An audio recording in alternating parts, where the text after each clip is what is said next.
ദൈവനാമത്തിൻ്റെ മഹത്വം.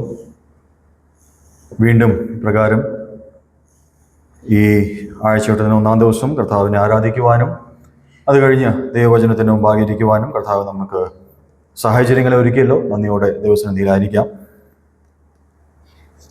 ദൈവത്തിൻ്റെ പരിശുദ്ധാത്മാവിനെ നാം ആരും കണ്ടിട്ടില്ല.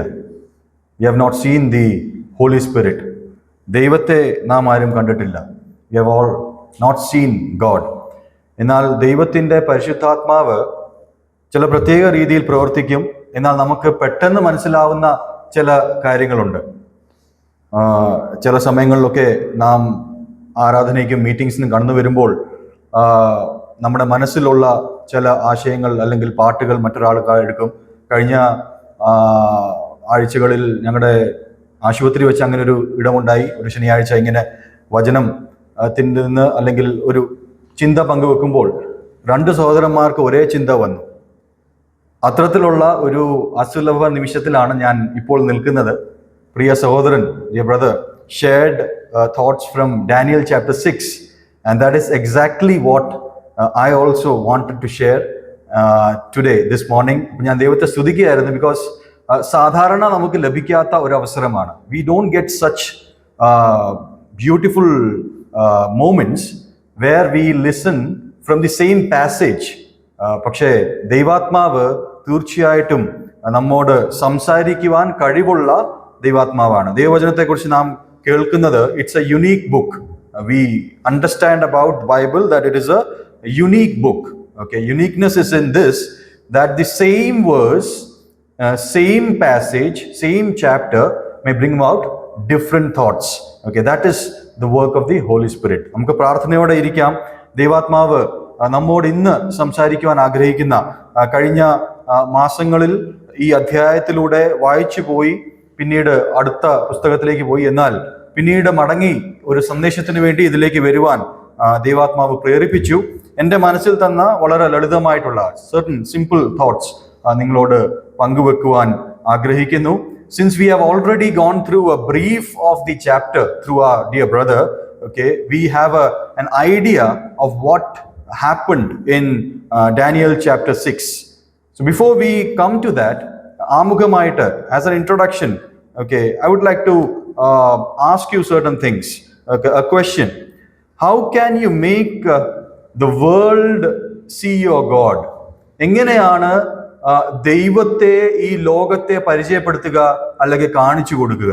അതെങ്ങനെയാ സാധിക്കുന്നത്? എങ്ങനെയാണ് ഈ ലോകത്തെ എൻ്റെ ദൈവത്തെ പരിചയപ്പെടുത്തി കൊടുക്കുക? How is it possible? നാം അതിനുവേണ്ടിയാണല്ലോ ഈ ലോകത്തിൽ ജീവിക്കുന്നത്. Why are we living in this world? The only purpose is the life we have left, it should showcase who our God is. നമ്മുടെ ദൈവം ആരാണെന്ന് മറ്റുള്ളവർ കാണണം. നാം സുവിശേഷീകരണത്തിലൂടെ അനേക കാര്യങ്ങൾ ചെയ്ത് കർത്താവിനെ അറിയിക്കാറുണ്ട്. നല്ല കാര്യമാണ്, അത് നാം ചെയ്തുകൊണ്ട് തന്നെ ഇരിക്കണം. എന്നാൽ ദൈവത്തെ വെളിപ്പെടുത്തുവാൻ അനേക മാർഗങ്ങളുണ്ട്. അതിൽ വളരെ ലളിതമായിട്ടുള്ള very simple method to showcase our God is very clearly depicted in this chapter through the life of Daniel. അത് 2-3 points, ഒരു 3 to 4 points I'll share and sit through the life of Daniel. How can we showcase our God?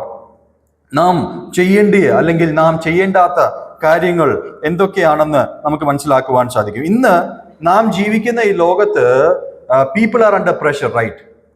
ഈ ലോകത്തില് നാം ജീവിക്കുമ്പോൾ ഇന്ന് ലോകത്തിലെ ജനം വലിയ ഒരു ഭാരത്തിലൂടെയാണ് കടന്നു പോകുന്നത്. എന്തെങ്കിലും ഇപ്പോ സഹോദരൻ പറഞ്ഞു, പ്രയാസങ്ങൾ വരുമ്പോൾ അതിനെ എങ്ങനെ നേരിടും? How do I overcome my problem? ഞാൻ പഠിക്കുവാൻ പോകുന്നുണ്ടെങ്കിൽ എൻ്റെ പഠനത്തിൽ ഞാൻ എങ്ങനെ അതിജീവിക്കും? ഞാനൊരു ജോലി ചെയ്യുവാണെങ്കിൽ അതിലൂടെ ഞാൻ എങ്ങനെ മുമ്പോട്ട് പോകും? എൻ്റെ കുടുംബത്തെ ഞാൻ എങ്ങനെ നോക്കും? എൻ്റെ സഭയുടെ കാര്യങ്ങൾ എങ്ങനെ നടക്കും? Regarding my personal life, my individual family life, my church life, I am concerned regarding the pressures around. അല്ലെ, ഇത്രയും ഭയാനകമായ പ്രയാസങ്ങൾ എനിക്കുണ്ട്. അപ്പോൾ ലോകം പഠിപ്പിക്കുന്നത് you have to fight for it. Individually you have to fight and go against and stand out. ഒറ്റയ്ക്ക് നിങ്ങൾ അതിനെ പൊരുതണം, നിങ്ങൾ അതിനെ ഓവർകം ചെയ്യണം, നിങ്ങൾ പല കാര്യങ്ങൾ ശ്രമിച്ച് you have to endure it and go forward എന്ന് ലോകം പഠിപ്പിക്കുന്നു. എന്നാൽ വ്യത്യസ്തമായിട്ട് എൻ്റെ മനസ്സിൽ ദൈവാത്മാവ് തന്ന ചിന്ത, ദാനിയേലിന്റെ ജീവിതത്തിൽ ചില വ്യത്യസ്തമായ കാര്യങ്ങളാണ് നാം കാണുന്നത്. അതിന്റെ 6-ാം അധ്യായത്തിന്റെ 1-2 വാക്യങ്ങൾ നാം വായിച്ചു. അതുകൊണ്ട് 3-ാം വാക്യം പ്രാരംഭമായിട്ട് നമുക്ക് വായിക്കാം. Will read chapter 6 verse 3 at first to start with. 3-ാം വാക്യം. ദാനിയേൽ ഉത്കൃഷ്ടമാനസനായതുകൊണ്ട് അവൻ അധ്യക്ഷന്മാരിലും പ്രധാന ദേശാധിപതിമാരിലും ദൈവനാമത്തിന് മഹത്വം. അപ്പോൾ we understand the position of Daniel here. Who was Daniel and what was his position in that particular area? ബാബിലോണിൽ എന്തായിരുന്നു തന്റെ പൊസിഷൻ എന്ന് നാം വ്യക്തമായിട്ട് മനസ്സിലാക്കി. Daniel was preferred above the presidents and princes. So he was number 2 after the king. രാജാവ് കഴിഞ്ഞാൽ രണ്ടാമൻ എന്ന് നമുക്ക് പറയത്തക്ക രീതിയിൽ ഉള്ള ഒരു പദവിയുള്ള ഒരു വ്യക്തിത്വമാണ് ഡാനിയൽ. അത് മനസ്സിലാക്കുവാൻ വേണ്ടി പറഞ്ഞതേ ഉള്ളൂ. Just keep this in mind that what is the position of Daniel. And when we come to chapter 6 verse 4, there we have a problem. 4-ാം വാക്യത്തിലേക്ക് വരുമ്പോൾ അവിടെ ഒരു പ്രശ്നമുണ്ട്. എന്താണ് ആ പ്രശ്നം? ആ വാക്യം ഒന്ന് വായിക്കാം. 4-ാം വാക്യം. രാജ്യം സംബന്ധിച്ച് ദാനിയേലിന് വിരോധമായി കാരണം കണ്ടെത്തുവാൻ അന്വേഷിച്ചു. Now this is the problem.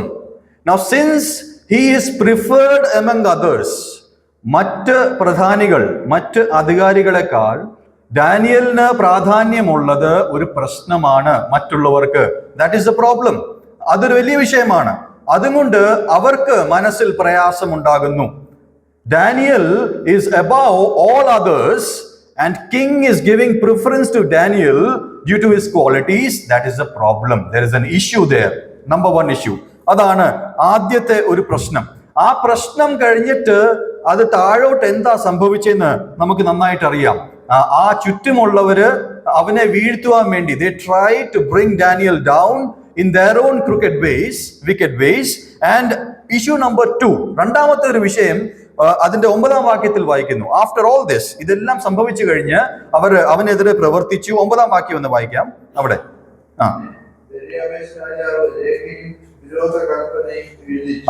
ദരിയാവേശ് രാജാവ് ഒരു കാര്യം ചെയ്തു. King Darius did this thing.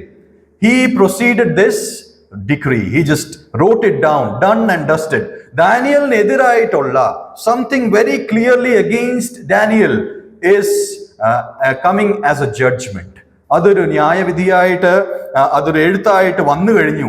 ഡാനിയലിന്റെ രണ്ടാമത്തെ പ്രശ്നം, ആദ്യത്തെ പ്രശ്നം കാരണം രണ്ടാമത്തെ പ്രശ്നം ഉണ്ടാവുന്നു. First problem leads to the second problem. The first issue leads to the second issue. അപ്പൊ ഈ രണ്ട് കാര്യങ്ങൾ മനസ്സിൽ വെക്കുക. We have these 2 things in mind. ഒന്നാമത്തെ കാര്യം, ഡാനിയൽ ആരാണ്? രണ്ടാമനാണ്.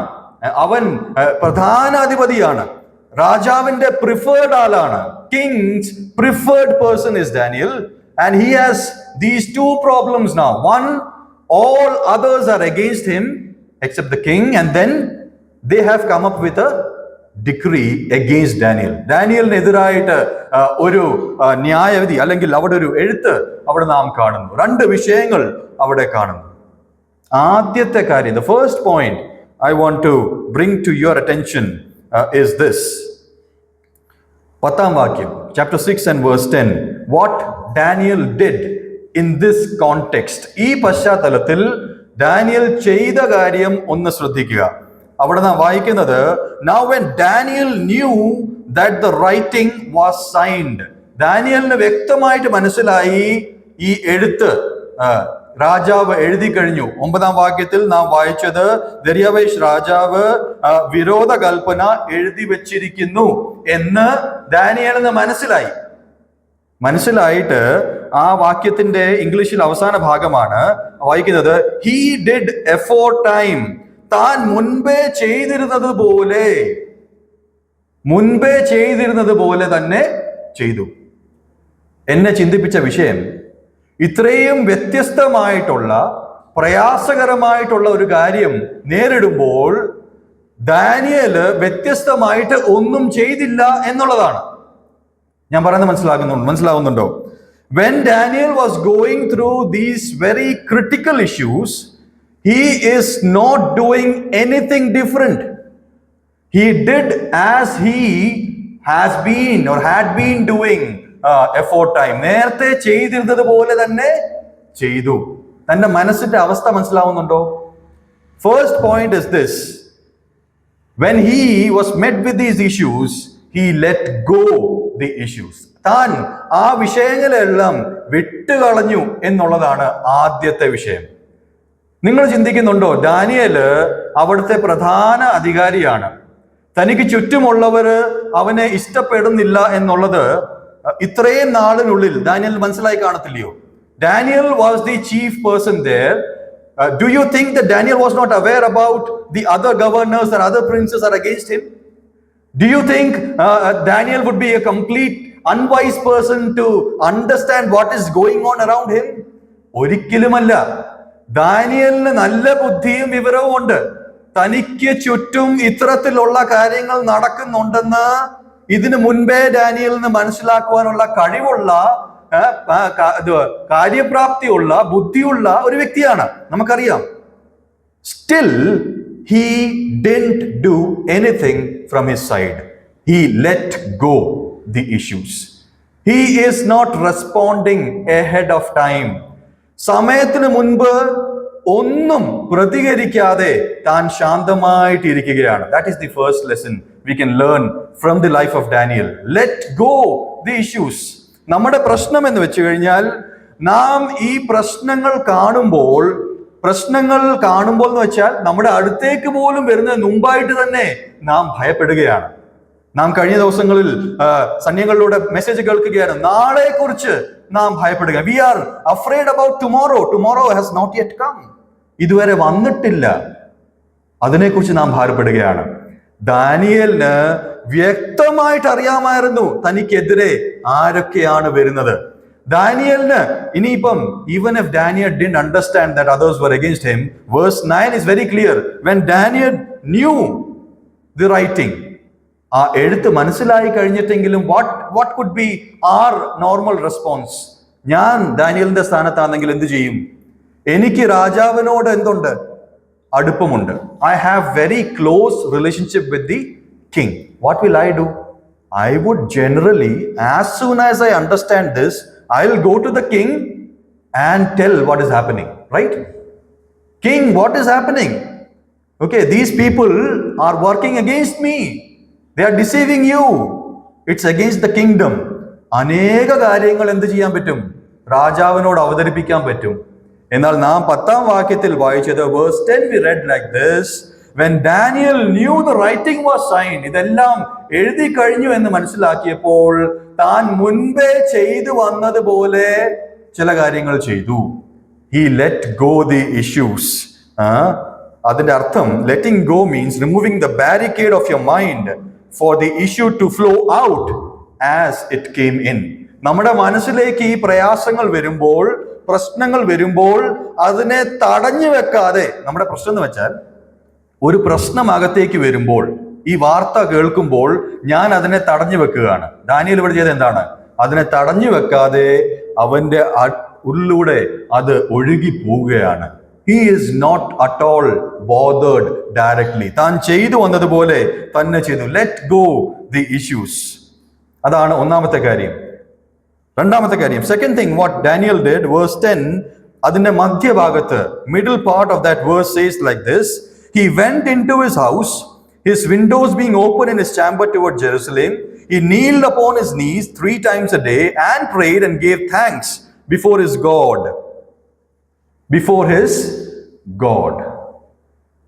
ഒന്നാമത്തെ കാര്യം, ആ വിഷയങ്ങൾ അവൻ മനസ്സിൽ ഭാരമായിട്ട് എടുക്കാതെ വിട്ടുകളഞ്ഞു. He let go. Number 2, issue is gone. Number 2, now he is going towards God. Note the words here. Daniel went into his house, his windows being open. താൻ തന്റെ ആ വസിക്കുന്ന സ്ഥലത്തേക്ക് പോയി, തന്റെ ജനാലകൾ വഴി അടുത്തേക്ക് പോയി, ദൈവത്തിന്റെ അടുത്തേക്ക് പോവുകയാണ്. ആര്? Daniel. Daniel is going towards God. He let go the issues. ആദ്യം ആ വിഷയങ്ങളെ വിട്ടുകളഞ്ഞു. രണ്ടാമത് താൻ തന്റെ ദൈവത്തിന്റെ അടുക്കൽ സ്വയം പോവുകയാണ്. That is what Daniel is doing. മനസ്സിലാവുന്നുണ്ടോ? Are we understanding what is going on here? ഡാനിയലിന്റെ ജീവിതത്തിൽ താൻ ചെയ്ത വിഷയമാണ്.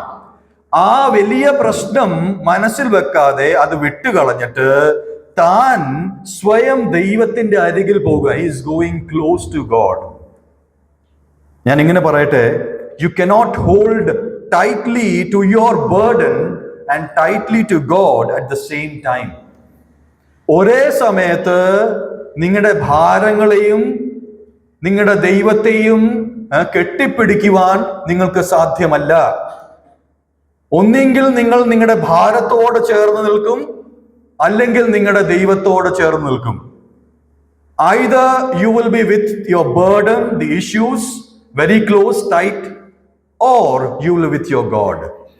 Daniel chose to be with God. Daniel chose to be very close to God. ഒന്നാമത്തെ കാര്യം, താൻ തന്റെ വിഷയം വിട്ടുകളഞ്ഞു. 2, താൻ ദൈവത്തിന്റെ അരികിലേക്ക് പോയി. തന്റെ മനസ്സിൽ വിഷയം വെച്ചില്ല, താൻ ദൈവത്തിന്റെ അരികിലേക്ക് പോയി. 11-ാം വാക്യം ഒന്ന് വായിക്കാം. വേഴ്സ് 11. അപ്പോൾ ആ പുരുഷന്മാർ ബന്ധപ്പെട്ടു വന്ന് ദാനിയേൽ തന്റെ ദൈവത്തിന്റെ സന്നിധിയിൽ പ്രാർത്ഥിച്ച് അപേക്ഷിക്കുന്നത് കണ്ടു. ദൈവനാമത്തിന് മഹത്വം. Repeated in verse 11 is a specific thing regarding this prayer. അവിടെ വായിക്കുന്നത് ഇങ്ങനെയാണ്: These men assembled and found Daniel praying and making supplication before his God. അപ്പോൾ ആ പുരുഷന്മാർ ബന്ധപ്പെട്ട് വന്ന് ദാനിയേൽ തന്റെ ദൈവത്തിന്റെ സന്നിധിയിൽ പ്രാർത്ഥിച്ച് അപേക്ഷിക്കുന്നത് കണ്ടു. 3-ാമത്തെ കാര്യം, താൻ അത് വിട്ടുകളഞ്ഞു. താൻ സ്വയം ദൈവത്തിന്റെ സന്നിധിയിൽ അടുത്തേക്ക് വന്നു. ഇപ്പോഴെന്താ ചെയ്യുന്നത്? 11-ാം വാക്യത്തിൽ ആ വിഷയം ദൈവത്തിന്റെ സന്നിധിയിൽ കൊണ്ടുവരികയാണ്. Now he is bringing the issue, at the feet of God, making supplication. Verse 10, as he did aforetime, നേരത്തെ ചെയ്തു വന്നതുപോലെ ചെയ്തു. 11-ാം വാക്യത്തിൽ പ്രത്യേകമായിട്ട് അപേക്ഷിക്കുകയാണ്. Special supplication regarding this. He is bringing this issue now to God. ദൈവത്തോട് ഇപ്പോൾ ആ വിഷയം സംസാരിക്കുന്നു. പ്രാർത്ഥന എന്താണ്? What is prayer? Prayer is all about bringing any issue in my life to God. എൻ്റെ ജീവിതത്തിൽ എന്ത് പ്രയാസമുണ്ടെങ്കിലും ഏത് വിഷയമാണെങ്കിലും ദൈവസന്നിധിയിൽ കൊണ്ടുവരിക എന്നുള്ളതാണ്. Let it go out from you towards God.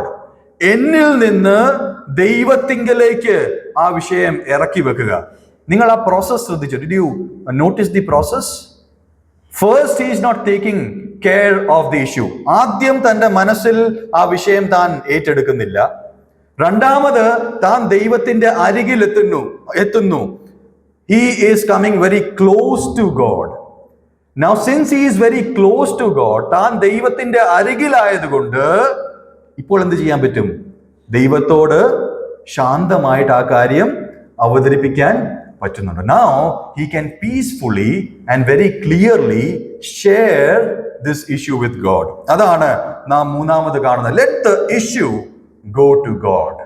ആദ്യം you leave it, വിട്ടുകളയുക.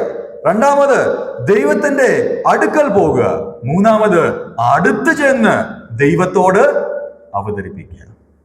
First, you let it go. Second, you go to this God. Third, let the issue be brought in front of God. അതാണ് 3ാമത് നാം കാണുന്നത്. അതിന്റെ 6-ാം അധ്യായം അതിന്റെ 22-ാം വാക്യം ഒന്ന് വായിക്കാം. 22-ാം വാക്യം, 6-ാം അധ്യായം 22-ാം വാക്യം. എനിക്ക് കേടുവരുത്താതിരിക്കട്ടെ എന്ന് ദൈവം തന്റെ ദൂതനെ അയച്ച് അവരുടെ വായടച്ചു. സന്നിധിയിൽ ഞാൻ കുറ്റമില്ലാത്തവൻ, രാജാവേ തിരുമുമ്പിലും ഞാൻ ഒരു ദോഷവും ചെയ്തിട്ടില്ല എന്ന് ഉണർത്തിച്ചു. ദൈവനാമത്തിന് മഹത്വം. The 4th point is this. താൻ വിട്ടുകളഞ്ഞു. He let go. He went to God. താൻ ദൈവത്തിന്റെ അടുക്കൽ ചെന്നു. He shared the issue with God. ദൈവത്തോട് അത് അറിയിച്ചു. 4ാമത്തേതാണ് ദൈവത്തിന്റെ ഊഴം. God is dealing now with the issue. ദൈവം ഇപ്പോൾ ആ കാര്യം സ്വന്തം കയ്യിൽ എടുത്തു കഴിഞ്ഞു. God is dealing with the issue in verse 22. We read like this: അവിടെ ഒരു വിഷയം നാം കാണുന്നു. Daniel is saying like this, for as much as before him innocency was found in me, and also before thee, O king. This is the underlying factor. Underline this verse. ഇത് അടിവരയിടേണ്ട വിഷയമാണ്. ദാനിയേലിന്റെ ജീവിതത്തിൽ ദൈവം ഇടപെടുവാൻ, ദൈവം പ്രവർത്തിക്കുവാനുള്ള കാരണമാണ് നാം ഈ വാക്യത്തിൽ വായിക്കുന്നത്. Why did God deal with Daniel's issue? It is because of this reason. The reason is this: he was found innocent before God. Number one, he was found innocent before God. ഞാൻ ഇങ്ങനെ പറയട്ടെ, നാം ഒക്കെയും ദൈവസന്നിധിയിൽ പ്രാർത്ഥിക്കുവാൻ കടന്നു വരുന്നവരാണ്. We all come close to God, and we also bring our issues to God. നാം അനേക വിഷയങ്ങൾ പ്രാർത്ഥനയ്ക്കായിട്ട് ദൈവസന്നിധിയിൽ കൊണ്ടുവരാറുണ്ട്. എന്നാൽ പലപ്പോഴും നാം ദൈവത്തെ കുറ്റപ്പെടുത്തും. Most of the times നാം ദൈവത്തെ എതിര് പറയും. We are against God. God, you are not listening to our prayers. There is a problem with the life of individuals if God is not listening to their prayers. അതെന്താണ്? Innocence. അവിടെ വായിക്കുന്നത്, അവൻ കുറ്റമില്ലാത്തവനാണ് ദൈവസന്നിധിയിൽ. കുറ്റമില്ലാത്തവൻ, ദൈവസന്നിധിയിൽ കുറ്റമില്ലാത്തവൻ. മാത്രമല്ല രാജാവിന്റെ സന്നിധിയിലും കുറ്റമില്ലാത്തവൻ. അതിന്റെ അർത്ഥം മനുഷ്യരുടെ സന്നിധിയിലും ദൈവത്തിന്റെ സന്നിധിയിലും കുറ്റമില്ലാത്ത ഒരു വ്യക്തിത്വമായിരുന്നു ആര്? Daniel. Daniel was innocent both in the sight of God and also in the sight of man. That is one prime reason why his issue was dealt with by God. അപ്പോൾ ദൈവം നമ്മുടെ വിഷയങ്ങളിൽ ഇടപെടണമെങ്കിൽ, അതിനൊരു പരിഹാരം കൊണ്ടുവരണമെങ്കിൽ, അതിന് ദൈവം പ്രവർത്തിക്കണമെങ്കിൽ, ദൈവം ഇവിടെ പ്രവർത്തിച്ചു, അതിനെക്കുറിച്ച് നമുക്ക് നന്നായിട്ട് അറിയാം. അങ്ങനെ സംഭവിക്കണമെങ്കിൽ കുറ്റമില്ലാത്ത അവസ്ഥയിലായിരിക്കണം നമ്മുടെ ഹൃദയങ്ങൾ ദൈവസന്നിധിയിൽ. God would deal only if I am innocent in his sight, both in the sight of God and also in the sight of man. 22-ാം വാക്യത്തിൽ നാം അത് തന്നെയാണ് വായിക്കുന്നത്. You will see your God working around. ദൈവം പ്രവർത്തിക്കുമ്പോൾ നിങ്ങൾ മാത്രമല്ല കാണുന്നത്, ചുറ്റുമുള്ളവരും ആ കാര്യം കാണും. When God works, when God deals with your issues, it is not only you who are a spectator, others around will also see and witness things. അവിടെ ചുറ്റുമുള്ളവരും അത് കാണും. You will see God in front of you. നിങ്ങളുടെ മുൻപിൽ ദൈവത്തെ കാണുവാൻ നിങ്ങൾക്ക് സാധിക്കും. അതിന്റെ 14-ാം വാക്യത്തിൽ നാം വായിക്കുന്നത്, 22-ാം വാക്യത്തിൽ ആ സിംഹങ്ങളുടെ വായ അടച്ചു കളഞ്ഞു എന്ന് നാം വായിക്കുന്നു. സിംഹങ്ങളുടെ വായ അടച്ചു കളഞ്ഞു എന്ന് നാം വായിക്കുന്നു. എന്നാൽ നാം ചിന്തിക്കും, ദൈവത്തിന്റെ പ്രവൃത്തി ഇത് മാത്രമാണോ? Is this the only dealing God is dealing in this particular chapter? No. Look at verse 14. The king, when he heard these words, was so displeased and with himself and set his heart on Daniel to deliver him. 14-ാം വാക്യത്തിൽ നാം വായിക്കുന്നത്, ഇതിനു മുൻപേ രാജാവിന്റെ ഹൃദയത്തിൽ ആര് പ്രവർത്തിക്കാൻ തുടങ്ങി? ദൈവം പ്രവർത്തിക്കുവാൻ തുടങ്ങി. രാജാവിന്റെ ഹൃദയത്തിൽ ദൈവം പ്രവർത്തിക്കുന്നു. ഈ രാജാവ് ഉപവസിക്കുന്നു ദാനിയേലിന് വേണ്ടി. രാജാവ് ഉറക്കമില്ലായ്മയിൽ കഴിയുന്നു ദാനിയേലിന് വേണ്ടി. King is sore displeased in his heart. King is fasting for Daniel. King could not sleep that night. നിങ്ങൾക്ക് മനസ്സിലാവുന്നുണ്ടോ ഞാൻ പറയുന്നത്? ദൈവം നമ്മുടെ ജീവിതത്തിൽ പ്രവർത്തിക്കുമ്പോൾ നമുക്ക് ചുറ്റുമുള്ളവർ, ചിലപ്പോൾ അധികാരത്തിലുള്ളവർ, ചിലപ്പോൾ ചില കാര്യങ്ങളൊക്കെ ചെയ്യുവാൻ കഴിയുന്നവർ, അവർക്ക് ഉറങ്ങുവാൻ കഴിയത്തില്ല, അവർക്ക് ശാന്തമായി വസിക്കുവാൻ കഴിയത്തില്ല. കാരണം ദൈവം പ്രവർത്തിക്കുവാൻ തുടങ്ങിക്കഴിഞ്ഞു. അവിടെ സിംഹങ്ങളുടെ വായ മാത്രമല്ല അടച്ചത്, രാജാവ് അതിരാവിലെ എഴുന്നേറ്റ് പോയി ഒരു സാക്ഷ്യം കാണുവാൻ പോകുകയാണ്. രാജാവിന്റെ ഹൃദയത്തിൽ വലിയ ഭാരം നമുക്ക് കാണുവാൻ സാധിക്കും. ദാനിയേൽ, ഞാൻ ഇങ്ങനെ വിശ്വസിക്കുന്നു, അവിടെ രേഖപ്പെടുത്തിയിട്ടില്ല, it is not written here, but I believe Daniel would have slept a very good sleep in that lion's den. ആ സിംഹഗുഹയിൽ ദാനിയേൽ നന്നായി ഉറങ്ങി എന്ന് ഞാൻ മനസ്സിലാക്കുന്നു. കാരണം രാജാവിന് ഉറങ്ങുവാൻ കഴിഞ്ഞില്ല. എന്നാൽ ദാനിയേൽ രാജാവ് വന്ന് വിളിച്ചപ്പോൾ വളരെ റിഫ്രഷ്ഡ് ആയിട്ട്, വളരെ ധൈര്യത്തോടെ ആ സ്വരം കേൾക്കുകയും അവിടെ റെസ്പോണ്ട് ചെയ്യുകയും കേൾക്കുന്നത് മനസ്സിലാക്കുവാൻ സാധിക്കും. You will see an angel, അവിടെ ഒരു ദൂതൻ ഇറങ്ങി വന്നു എന്നാണ് ദാനിയേൽ പറയുന്നത്. ദൂതനെ കുറിച്ച് നാം നേരത്തെ ഒരു സന്ദേശത്തിൽ ഞാൻ പറഞ്ഞിട്ടുണ്ട്. ദൈവത്തിന്റെ ദൂതൻ ഇറങ്ങി വന്ന് അവിടെ പ്രവർത്തിച്ചു എന്ന് നാം കാണുന്നു. അപ്പോ ദൈവത്തിന്റെ ദൂതനും ഇറങ്ങി വരും. പിന്നറയില് അതിന്റെ കോണ്ടെക്സ്റ്റില് രാജാവിന്റെ ഉറക്കവും പോകും. നമുക്ക് സ്വസ്ഥമായിട്ടിരിക്കുവാൻ കഴിയും. എന്താ കാരണം? ദൈവം നമുക്ക് വേണ്ടി പ്രവർത്തിക്കുന്നു. God is dealing with the issue. അതിന്റെ 25 മുതൽ 27 വരെയുള്ള വാക്യങ്ങൾ നാം വായിച്ചതാണ്. We have already read verses 25 down to 27. അവിടെ എന്താ നാം കാണുന്നത്? രാജാവിന്റെ കൽപ്പന നാം അവിടെ കാണുന്നു. സകല രാജ്യങ്ങളിലും ഭൂലോകത്ത് തന്റെ രാജ്യത്വം ഉള്ളിടത്തെല്ലാം അവിടെ ഘോഷിക്കുന്ന വിഷയമാണ് ഈ ദൈവത്തെ കുറിച്ച്. Let others witness. നമ്മുടെ ജീവിതത്തിലൂടെ നാം ദൈവത്തിന് പ്രവർത്തിക്കുവാൻ ഇടം കൊടുക്കുമ്പോൾ, when we allow God to work in our lives, others stand as witnesses around us. ഈ ലോകം മുഴുവൻ അതിന് സാക്ഷ്യം വഹിക്കും എന്ന് നമുക്ക് മനസ്സിലാക്കുവാൻ സാധിക്കും. നമ്മുടെ ദൈവത്തെ അറിയുവാൻ ഇടയായി തീരും. അതാണ് ഞാൻ ആദ്യം ചോദിച്ച ചോദ്യം. This question I asked in the beginning, how can we make people know our God or see our God? എങ്ങനെയാണ് ലോകം ഈ ദൈവത്തെക്കുറിച്ച് അറിയുന്നത്? നമുക്കറിയാം, ഇന്നത്തെ കാലഘട്ടത്തിൽ ദൈവത്തെക്കുറിച്ച് അക്ഷരികമായിട്ട് ഉച്ചത്തിൽ ചില സംസ്ഥാനങ്ങളിലൊക്കെയും പറയുവാൻ വളരെ ബുദ്ധിമുട്ടാണ്. നമ്മുടെ ദൈവത്തെക്കുറിച്ച് സുവിശേഷം മൈക്കിലൂടെ അറിയിക്കുവാൻ ചില ബുദ്ധിമുട്ടുള്ള സാഹചര്യങ്ങളുണ്ട്. There are difficult situations nowadays, in certain states at least, to proclaim the gospel in its true sense. എന്നാൽ നമ്മുടെ ജീവിതം, through our life, നമുക്ക് എപ്പോഴും ഈ സുവിശേഷത്തെ അറിയിക്കുവാൻ സാധിക്കും. മറ്റുള്ളവർ പറയും, world will see your God. നിന്റെ ദൈവത്തെ, ദാനിയേലിന്റെ ദൈവത്തെ ലോകത്തിന് കാണുവാൻ സാധിക്കും. ഇന്നലെയും ഞങ്ങൾ എസ്തറിന്റെ പുസ്തകത്തിൽ നിന്ന് ജോയ് ജോൺ അങ്കിൾ പറഞ്ഞപ്പം ഈ വിഷയത്തിൽ തന്നെയാണ് കടന്നു വന്നത്. ദൈവം മനുഷ്യരുടെ ദൈവമാകുവാൻ ആഗ്രഹിക്കുന്ന ഒരു ദൈവം. ദാനിയേലിന്റെ ദൈവം, എബ്രഹാമിന്റെ ദൈവം, ഇസ്ഹാക്കിന്റെ ദൈവം, യാക്കോബിന്റെ ദൈവം, നമ്മുടെ ഒക്കെയും പേരുകൾ എടുത്തു പറയുവാൻ അങ്കിൾ അങ്ങനെ പറഞ്ഞു. നമ്മുടെ ദൈവമായി തീരുവാൻ ആഗ്രഹിക്കുന്ന ഒരു ദൈവം. World will see and witness your God. അതിലൂടെ ദൈവത്തെ അറിയിക്കുവാൻ നമുക്ക് സാധിക്കും. എങ്ങനെയാണ് അത് സാധിച്ചത്?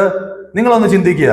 If Daniel would have intervened at the start, തുടക്കത്തിൽ തന്നെ ഡാനിയൽ രാജാവിനോട് ഈ പ്രശ്നങ്ങൾ ഇങ്ങനെ വരുന്നുണ്ട് എന്ന് പറഞ്ഞായിരുന്നെങ്കിൽ ഈ 25, 26, 27 വാക്യങ്ങളിൽ സംഭവിച്ച വിഷയങ്ങൾ സംഭവിക്കുമായിരുന്നു? ഒരിക്കലുമില്ല. If Daniel would have intervened and informed king regarding these developments initially, we would not have verses 25, 26 and 27 of this chapter. World might not see the beauty and greatness of this God. Daniel let go. താൻ വിട്ടുകളഞ്ഞു. Daniel then went to the presence of God. Daniel ആ ദൈവത്തിന്റെ സന്നിധിയിൽ അടുത്തേക്ക് ചെന്നു. അടുത്ത് ചെന്നിട്ട് then he made his supplication. തന്റെ വിഷയങ്ങൾ ദൈവത്തോട് പിന്നീടാണ് അറിയിച്ചത്. പിന്നീട് നാലാമത് ദൈവം പ്രവർത്തിക്കുന്നതായിട്ട് നമുക്ക് കാണുവാൻ സാധിച്ചു. അഞ്ചാമത് ദൈവം പ്രവർത്തിച്ചപ്പോൾ മറ്റുള്ളവർ, others stood as witnesses. അവര് സാക്ഷികളായിട്ട് നിൽക്കുന്നത് കാണുവാൻ സാധിക്കും. ഞാനിങ്ങനെ പറയട്ടെ, നമ്മുടെ ജീവിതത്തിൽ അനേക വിഷയങ്ങളുണ്ട്. We have lot of problems in our lives. How many times have we let go? നാം അത് വിട്ടുകളഞ്ഞത്, അതിനെ ഒന്നുമില്ല എന്ന് മനസ്സിലാക്കി മുമ്പോട്ട് പോയത് എത്ര തവണയാണ്? Or how many times have we started to go against it? അതിനെതിരെ നമ്മുടെ ബുദ്ധിയിൽ ചില കാര്യങ്ങൾ ചെയ്യുവാൻ നാം എത്ര തവണ ശ്രമിച്ചിട്ടുണ്ട്? നാളെക്കുറിച്ച് അറിയാത്ത വിഷയങ്ങളെക്കുറിച്ച് ഞാൻ എൻ്റെ ബുദ്ധിയിൽ എന്തു ചെയ്യാനാണ്? What can I do of the things which I do not know? എനിക്ക് അറിയാൻ വയ്യാത്ത കാര്യങ്ങളെക്കുറിച്ച് ഞാൻ എന്ത് ചെയ്യാനാണ്? എനിക്ക് ചെയ്യാൻ പറ്റുന്ന ഏറ്റവും നല്ല കാര്യം ദൈവത്തിന്റെ സന്നിധിയിൽ അടുത്തേക്ക് പോകുക എന്നുള്ളതാണ്. Just go close to God. അടുത്തു ചെന്നിട്ട് ദൈവത്തോട് മന്ദമായ സ്വരത്തിൽ പറയുക, ദൈവമേ, എൻ്റെ വിഷയം ഇതാണ്. നാം പറഞ്ഞില്ലെങ്കിലും ദൈവത്തിന് അത് മനസ്സിലാവും. പിന്നീട് ദൈവം പ്രവർത്തിക്കും. ദൈവം പ്രവർത്തിക്കുമ്പോൾ ചുറ്റുമുള്ളവര് അത് കാണും. Others would see when God deals with our problems. എന്നാൽ നാം നേരത്തെ പറഞ്ഞതുപോലെ ആ പ്രശ്നങ്ങളെ നമ്മുടെ നെഞ്ചോട് ചേർത്ത് നാം കെട്ടിപ്പിടിച്ചിരുന്നാൽ നാം ദൈവസന്നിധിയിൽ നിന്ന് വളരെ ദൂരത്തായിട്ട് ആയിരിക്കും നിൽക്കുന്നത്. If we are holding tight to our burdens, we cannot hold tight to God. Let us hold tight to God and leave aside our burdens. നമ്മുടെ പ്രശ്നങ്ങൾ നമുക്ക് പൂർണ്ണമായിട്ടും മാറ്റിക്കളയാം. Let go. അത് വിട്ടുകളയുക. ഇന്ന് അനേക ലോകക്കാരും അങ്ങനെയാ പറയുന്നത്. നിങ്ങൾ സ്ട്രെസ് വരുമ്പോൾ, ആങ്സൈറ്റി വരുമ്പോൾ അത് വിട്ടുകളയുക, അതിനെക്കുറിച്ച് ചിന്തിക്കാതിരിക്കുക. അനേക കാര്യങ്ങൾ അവർ പറയും. 10 തിരിച്ച് ഇറങ്ങുക, 10, 9, 8, 7 അങ്ങനെയൊക്കെ എണ്ണി പഠിക്കുക, മറ്റു കാര്യങ്ങളൊക്കെ ചെയ്യുക. എന്നാൽ വചനം പറയുന്നത് അതല്ല. നിങ്ങൾ വിട്ടുകളയുക. നിങ്ങൾ അത് കഴിഞ്ഞിട്ട് ദൈവസന്നിധിയിൽ പോകുക, ദൈവത്തോട് തന്നെ അറിയിക്കുക. ദൈവം പ്രവർത്തിക്കും, മറ്റുള്ളവർ അത് കാണും. എത്ര വലിയ ഒരു സാക്ഷ്യമാണ് ദാനിയേലിന്റെ ജീവിതത്തിൽ നമുക്ക് കാണുവാൻ സാധിക്കുന്നത്. രാജാവിന് ഉറങ്ങുവാൻ കഴിഞ്ഞില്ല, രാജാവിന് ഉപവസിക്കേണ്ടി വന്നു. ചുറ്റുമുള്ളവർ നമുക്ക് വേണ്ടി പ്രവർത്തിക്കും. Others would start working for us. We just need to let go towards God. Let us ourselves go towards God and do things. Let God do things in our life. ദൈവം നമുക്ക് വേണ്ടി പ്രവർത്തിക്കട്ടെ. ദൈവനാമം മഹത്വപ്പെടുമാറാകട്ടെ.